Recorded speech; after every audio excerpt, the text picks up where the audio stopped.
Es muy grato estar de nuevo con ustedes con un tema verdaderamente escalofriante, pero necesario. Hay que tratarlo, así sea época de Navidad. ¿Saben ustedes que Luis Alfredo Garavito ha sido el mayor asesino serial, no solamente de Colombia, sino quizás de toda la historia y de la humanidad?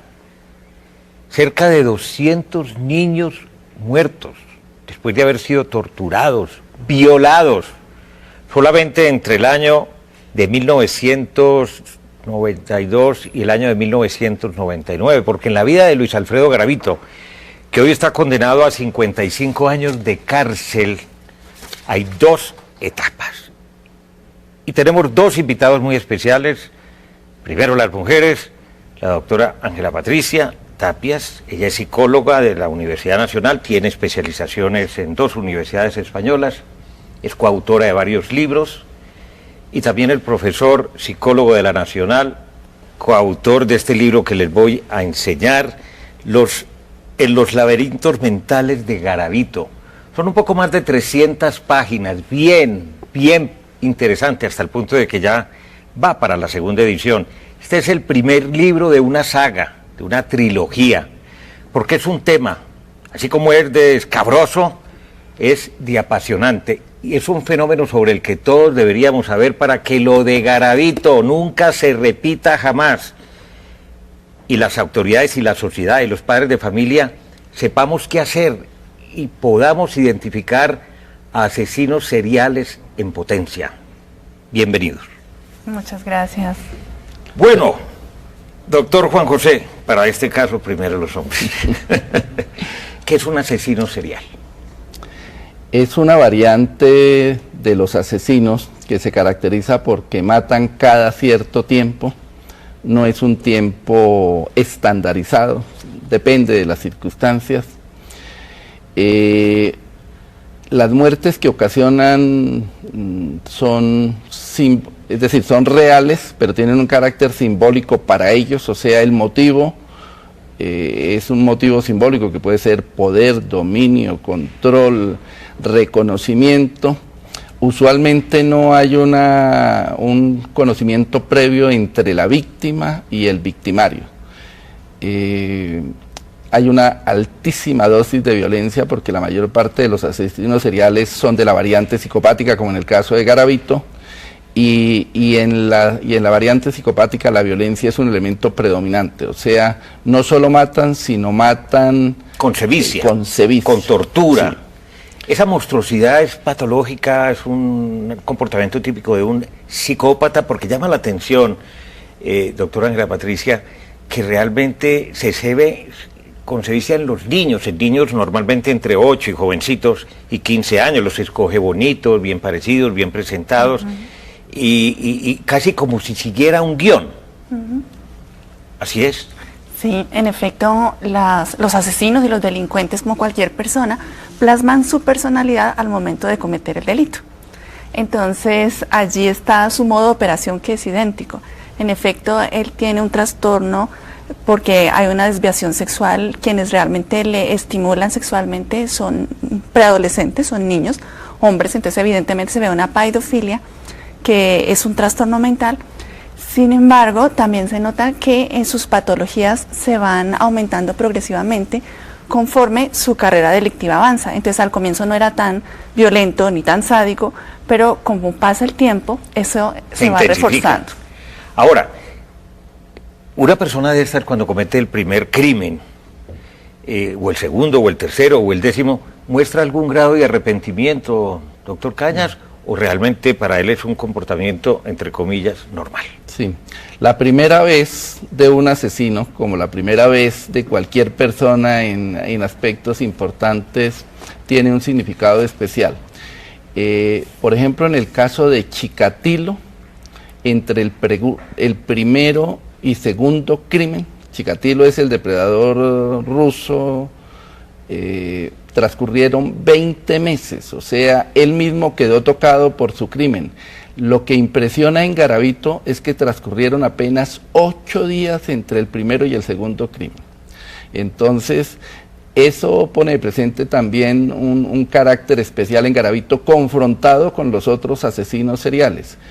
Debería generar un impacto suficiente el primer crimen como para que hubiera transcurrido un lapso significativamente mayor al que transcurrió.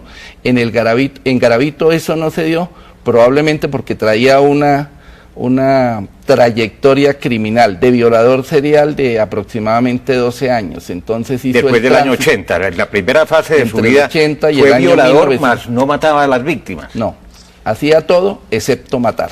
Hacía todo lo que posteriormente hizo como asesino serial. ¿Y nunca pudo ser detenido en ese momento? ¿Nadie lo denunciaba? Siempre muchachitos, ¿no? Nunca muchachitas. Sí, el segmento al que le apuntan es un segmento definido. O sea, por eso decía yo en la primera pregunta que me hacía Darío, que tienen un carácter simbólico. En este caso, el segmento de Garavito son adolescentes impúberes, como muy bien lo señalaba usted, relativamente atractivos, pertenecientes a los estratos populares, con algunas necesidades económicas, usualmente niños abandonados que trabajaban. Niños que se están iniciando en la prostitución también. Correcto. Entonces, que resultaban una presa relativamente fácil para él por distintos motivos. ¿Los engañaba de qué manera, doctora Tápez? Es muy sencillo. Con los niños usted les decía que fueran a trabajar con él, que él les iba a pagar por ello, o sencillamente se hacía pasar por una persona enferma, porque se ponía férulas, por ejemplo, falsas, o cojeaba, se disfrazaba, como si estuviera realmente con alguna discapacidad, y los niños le ayudaban y pensaban que iban pues por dinero. Claro. A trabajar. Eran niños vulnerables. Estos niños no podríamos decir que eran propiamente trabajadores sexuales, porque realmente con los niños lo que hay es una explotación sexual. Garavito tuvo una etapa en la cual frecuentó niños explotados sexualmente, pero ya después buscaba niños vulnerables porque sus padres no los cuidaban tanto, los dejaban libres. Ni se enteraban prácticamente. Ahora, ¿nunca fue detenido en esa primera etapa? Sí, hay un dato que, como lo señalaba usted, Darío, es escalofriante. El 1 de octubre de 1992, Garavito fue detenido, lo encontraron 2 policías con un joven, lo encontraron en un lote, pero los policías le quitaron el reloj, le quitaron la plata, lo golpearon, sangró Garavito, entonces casi que desde el punto de vista delictivo estaban empatados. En consecuencia, lo dejaron partir. Garavito no estaba interesado en denunciar esos hechos y los policías, en razón a que se habían apropiado de los bienes de Garavito y que lo habían golpeado, también lo dejaron partir. 3 días después ocurre el primer crimen de Garavito. ¡Qué horror! Sí. Si lo hubieran detenido, quizás en ese momento hubiera descubierto su verdadera personalidad. Pero bueno, cuando él comete un crimen, doctora Ángela Cristina, lleva su vida normal. Es muy difícil identificar realmente la conducta de un asesino serial. Sí, de hecho los psicópatas y asesinos seriales parecen personas muy normales. Él incluso despertaba cierta admiración y afecto por los vecinos que le decían Don Alfredo. Entonces con una cierta deferencia. Parece una persona normal. Su patología profunda tiene que ser evaluada por un experto, porque el problema de ellos es que no sienten afecto. Entonces, ¿por qué no lo tuvieron nunca? Hay un problema también neurofisiológico, o sea, su cerebro es distinto, pero claro, esto está reforzado por un ambiente. Entonces no basta solo la biología ni solo el ambiente, son las dos cosas las que potencian su patología, porque hay psicópatas bien adaptados. Claro, en el caso de Garavito, entiendo que él odiaba a su padre, quizás porque fue abusado sexualmente por su padre, por los amigos de su padre. Su madre era bastante indiferente con él, los niños se burlaban de Garavito en la escuela, los profesores no lo comprendían. Eso quizás contribuyó, aparte de su problema cerebral, a crear ese asesino serial. Son los factores que acaba de mencionar Darío, hacen parte de los factores que posiblemente incidieron en la vida de Garavito. Está claro que el maltrato factor ha estado presente en un cierto número de asesinos seriales. No todos han sido maltratados, en consecuencia no se puede decir que el maltrato automáticamente desencadena al asesino serial, o sea, que es un factor determinante de su comportamiento, pero sí es uno de los factores que inciden. Mencionaba usted el bullying. Tampoco se puede decir que un niño que haya sido objeto de bullying automáticamente se vaya a convertir en asesino sexual. Es un paquete numeroso. Usted mencionó varios de los factores presentes en la vida de Garavito que pudieron torcer su vida, y a eso hay que adicionarle el hecho de que no hubo una mano tendida, una persona que se hubiera preocupado realmente por él, que le hubiera mostrado un camino diferente, que ha ocurrido con muchas personas a través de la historia de la humanidad que han tenido infancias tan o más traumáticas que las de Garavito, y sin embargo hoy son ciudadanos normales. Que se han adaptado. Sí, que se han adaptado, que funcionan en todos los planos aceptablemente. Entonces, no hay nada que garantice que una persona sea un asesino serial, pero sí hay un paquete de factores sobre los que habría que estudiar, tratando de evitar que fenómenos como el de Garavito se vuelvan a repetir. Ya regresamos en Entérate de Caracol Internacional. Muchos detalles interesantes para tratar de entender la psicología y la conducta de un asesino serial como Luis Alfredo Garavito, de Génova, en el departamento del Quindío, Colombia. Su comportamiento, el asesinato de cerca de 200 niños en tan solo 7 años, hasta cuando fue aprehendido.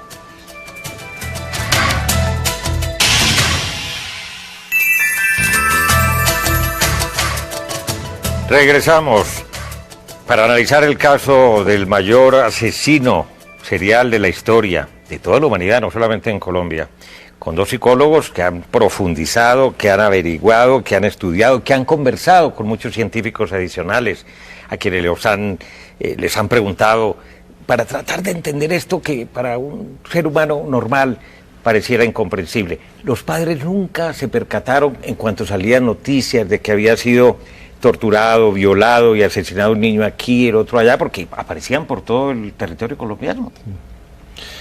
Hay que tener en cuenta, Darío, que los niños eran niños que venían de hogares desestructurados, disarmónicos. Muchos de ellos se habían evadido de sus hogares, no había quien reclamara por ellos. O sea, en la etapa de violador serial, muy pocos reclamaron. No se tiene conocimiento de niños que efectivamente hubieran colocado un denuncio por haber sido violados por Garavito. En consecuencia, pudo actuar muy libremente porque desafortunadamente las características de los niños a los cuales él agredió se lo facilitaban. Claro, o sea, no había quien reclamara por ellos. Pero los papás de Garavito tampoco se enteraban, los hermanos, a los que él violó cuando estaban chiquitos, como él también fue violado. Parece que el tema de tocar a sus hermanos no se enteraron los padres, pero sí tuvo en la adolescencia un episodio en el cual abusó a un niño y fue detenido en ese momento. Se lo entregaron a los padres supieron, y particularmente su papá, él habla más de su papá que su mamá muy ausente, su papá lo echa de la casa. Entonces, la medida que él toma es sencillamente marginarlo, pero no pensar en ayudarlo, nunca nada de compasión o de comprensión. Por supuesto que la psicología tampoco quiere justificarlo, pero sí explicar por qué pasó esto. Entonces faltó un poco de control. ¿Y por qué las autoridades, las autoridades en todos estos países a veces no son las más diligentes, no tienen los recursos? ¿Nadie trató de ligar tantos asesinatos seriales? Sí, lo que sucede, y eso fue un aprendizaje del caso Garavito, es que las bases de datos eran independientes por cada región. Entonces, eso también lo entendió Garavito, y por eso violaba y mataba en una zona, luego se cambiaba a otra, porque sabía que para la autoridad era más difícil seguirlo. Hoy eso está centralizado. Entiendo que hay más cooperación, y no solamente a nivel regional, sino interinstitucional. Entonces, que ya la policía comparte más los datos con la fiscalía, ¿sí? Que están unificando, porque es parte del aprendizaje, y por eso también se ha pensado en una unidad de perfilación criminal. ¿Garavito nunca intentó estar con una mujer? Garavito, la primera experiencia sexual que tuvo fue una experiencia traumática. No tuvo erección, no funcionó, posiblemente fue objeto de burlas de esa misma mujer, objeto de burla de los que se enteraron de su situación.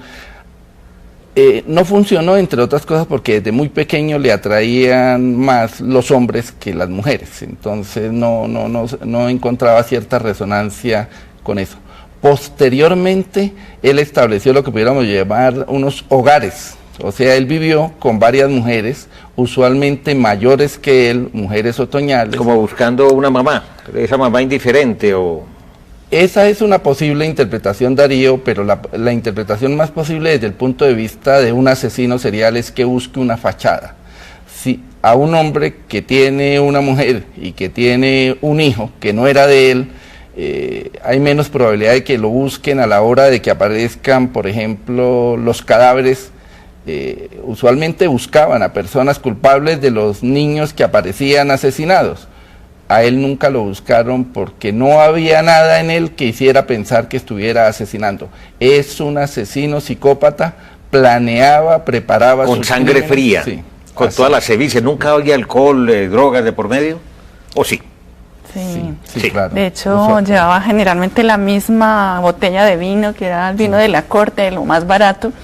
Él tuvo problemas de alcoholismo, parece que se daba cuenta de sus problemas de alcoholismo porque acudió a Alcohólicos Anónimos y acudió también a psiquiatría, o sea, él tenía algunos periodos de conflicto y por eso intentó buscar ayuda. Sin embargo, él, conociendo eso, administró su patología y decidió administrarla para continuar haciendo daño, es decir, aunque había algo de enfermedad, él es responsable y él tomó decisiones. ¿Algún episodio de la vida colombiana de pronto también fortaleció esa estructura criminal casi que desarrollada desde muy poco tiempo por Garavito? Por ejemplo, el episodio de Poseto, según lo narran ustedes en el libro. Él se identificó, ¿de Campo Elías? Él se identificó con Campo Elías Delgado. La difusión que le dieron los medios de comunicación a Campo Elías Delgado posiblemente resultó envidiable para él. Quería tener ese protagonismo, pero nunca dio ese salto. Creo que hay un hecho, no un hecho, sino un fenómeno que pudo haber incidido en la vida de Garavito, que es el machismo. Nació en una región... Muy machista. Muy machista. Desde temprano se orientó hacia los niños. Ese hecho era muy mal visto en esa región. Como lo decía la doctora Ángela anteriormente, en algunas ocasiones frecuentó a niños que le permitían el acceso sexual fácilmente porque se habían prostituido, pero ese conflicto entre que se enteraran que él era un desviado sexual, si se me permite el término, que no es muy correcto en este momento, el que lo señalaran como persona orientada hacia los hombres lo llevó a clandestinizarse y en consecuencia a optar por la variante criminal de secuestrar a los niños, de violarlos, de torturarlos y en su última etapa de matarlos. Hacía las cosas también que no habían muchas... Tomaba todos los cuidados. Indicios, sí. Lo que decía... Nunca los enterraba en lugares que quedaran a la mano y no que los metía... Buscaba sitios bien difíciles. Que dificultaran el encuentro de los cadáveres. Usualmente muchos de ellos cuando fueron encontrados ya eran osamentas, entonces eso desde luego dificultaba no solo la identificación, sino la posibilidad de encontrar a quien los hubiera criminalizado. La referencia al restaurante Poseto en la carrera séptima en Bogotá fue una tragedia, una masacre espantosa, precisamente protagonizada por Campo Elías, un asesino que entró disparando y mató prácticamente a todos los comensales.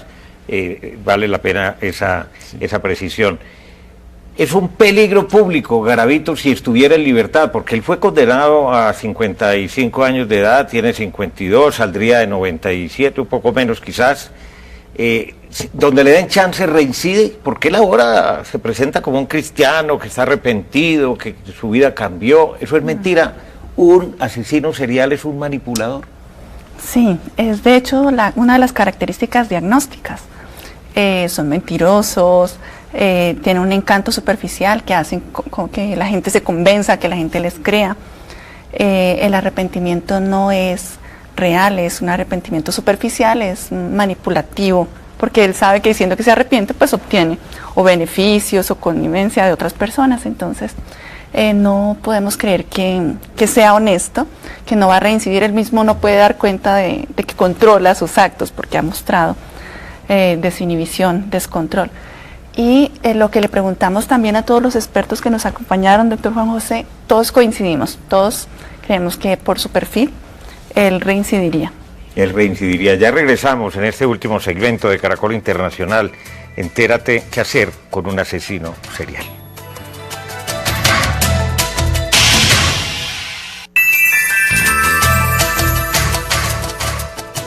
¿Qué hacer con un asesino serial? Esa es la pregunta que les voy a formular a nuestros dos invitados del día de hoy. ¿Por qué no castrar a un asesino serial? Porque la legislación lo impide, pero quizás esta no sea la manera de evitar más violaciones, más torturas y más muerte de niños inocentes. Lo primero que tendríamos que preguntarnos es si la castración es una medida efectiva. Hace unos años se escribió un libro que se llamaba La madre de Ana, que fue un libro que se escribió con base en dos hechos. Uno, la violación y asesinato de una niña de 8 años que se llamaba Ana. Y 10 meses después, cuando ya todo el mundo estaba desprevenido, la madre de Ana, en pleno juicio, mató a Klaus Grabowski, que era el asesino de su hija. Klaus Grabowski era un pedófilo que había sido detenido en varias ocasiones, había estado en cárceles y había estado en hospitales psiquiátricos. Y paradójicamente le había resultado más traumática la estancia en los hospitales psiquiátricos que en las cárceles. Cuando él mató en una de las ocasiones anteriores a la muerte de Ana, cuando él iba a ser remitido a un hospital psiquiátrico, él solicitó que lo castraran y efectivamente lo castraron. Pero con los avances de la ciencia él le pudo dar vuelta a ese hecho, es decir, lo dejaron salir porque se suponía que su motivación era esencialmente de tipo sexual, que si ya no tenía le salió la otra faceta, sí, la del criminal. Sí, y consultó a un neurólogo artificialmente, mediante medicamentos, le devolvió la vida sexual y fue justamente cuando se encontró con Ana, la torturó y la mató para evitar que la niña contara que él había sido. Entonces, tendríamos que preguntarnos hasta qué punto la castración es una medida efectiva cuando el problema está en la mente de las personas. Claro. Ahora, hablemos un poco de las víctimas también. De esas víctimas, casi 200, solamente se le escaparon 2 muchachos, por razones de la vida y las circunstancias, no sé qué hay de la vida de ellos, pero de las víctimas, porque ustedes están estudiando este fenómeno y lo han profundizado para llamar la atención y para evitar la libertad de Garavito, ¿o no? En parte, claro, nos interesa sensibilizar. Este libro es para todas las personas y particularmente escribimos también líneas para las víctimas, porque hay muchas víctimas que sobreviven cuando los delincuentes sexuales empiezan a violentar. Entonces, si ellas empiezan a denunciar y si creen que no es un problema solo de ellas, sino que es importante la denuncia para proteger a otros. Y para animar a otros a que lo hagan. Exactamente, exactamente. Entonces, en ese sentido, las víctimas pueden buscar la justicia, pero también pueden buscar la psicología, pero también pueden buscar alternativas propias de resiliencia para recuperarse de lo que ha sucedido. Tal vez sea Garavito como víctima porque ya lo violaron de niño. Si como víctima lo hubieran atendido en ese momento, tal vez hoy no estábamos contando. Eso no se sabe. Es probable que hoy no estuviéramos contando esa historia, pero parte de lo que sí nos interesa es justamente trabajar en la prevención. Con los psicópatas sabemos que hay poco que hacer. Nuestro deber como científicos es continuar estudiándolos, pero todavía muy pocos tratamientos nos hablan de efectividad. El día de mañana, si se pudiera hacer un examen del cerebro de Garavito, sería muy interesante. De pronto arrojaría luces que no tenemos, que la ciencia no tiene. Hay que decir, Darío, que padecimos a Garavito, pero no hemos hecho casi nada para aprovecharnos de esa trágica información que él nos proporcionó. El Estado se ha limitado a guardarlo, a mantenerlo aislado, pero realmente no se sabe. Es posible que sí. De acuerdo con lo que sabemos sobre el sistema carcelario, es poco probable que se haya hecho algo. Debería haber sido objeto de estudio, como en otros países, de la neurología, de la psicología, de la psiquiatría, de distintas disciplinas, de tal manera que por lo menos nos quedaran algunas enseñanzas de la criminalidad de él. La criminalidad no se pudo evitar, desafortunadamente, por lo incipiente que era nuestra justicia y adicionalmente por la vivacidad del criminal, ¿no? Pero los aspectos que señala la doctora Ángela son muy importantes. De ninguna manera queremos hacer una apología de Garavito. No, y el libro no hace una apología, todo lo contrario. Sí, y de hecho nos interesan más las víctimas y, como lo señalaba ella, la idea es poder trabajar en la prevención de la aparición de este tipo de criminales y adicionalmente poderle brindar asistencia, una asistencia efectiva, real, a quienes han sido sus víctimas. Qué interesante, un caso verdaderamente escalofriante, como dije al comienzo del programa, un señor con una conducta verdaderamente monstruosa. Una feliz Navidad para todos. A ustedes muchas gracias, doctora Ángela Cristina Tapias, doctor Juan José Cañas, muy amable. Y recuerden que ustedes pueden seguirnos en Twitter a través de nuestra cuenta @tentératecaracol. También puede escribirnos a través del correo electrónico entérate@caracoltv.com.co y visite nuestra página web www.noticiascaracol.com/entérate. Allí podrá acceder a todos nuestros capítulos completos. Los espero como siempre la próxima semana.